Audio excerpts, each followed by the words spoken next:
Good morning. One of my favorite stories is when someone asks Jesus, what is the most important commandment?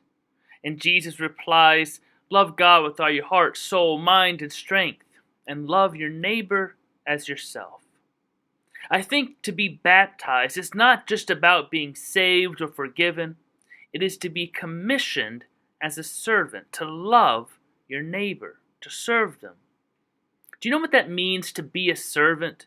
It's to know it's your job, your duty, your privilege to love, care for, help, and support those things and people you love.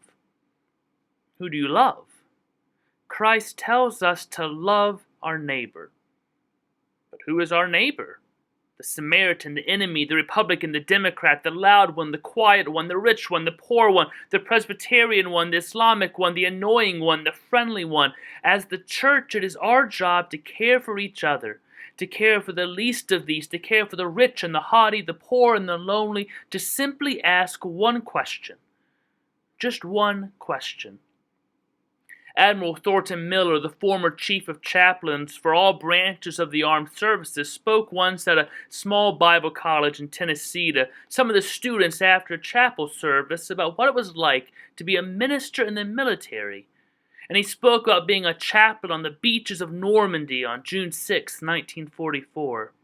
He said his whole job that day was running up and down the beach to young men who had fallen, saying a prayer with them, speaking comfort to them, sharing words of scripture, a bit of water.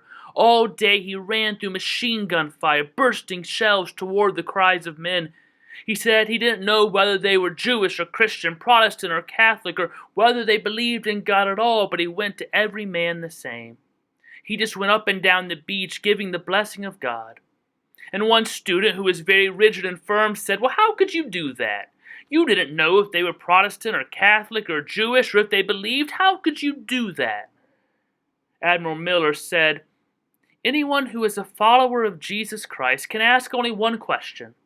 And that question is not, what denomination are you, or do you believe in Jesus, or any of that. You only ask one question. The young man asked, well, what is that question? And Admiral Miller said, how can I help you? That's it. How can I help you?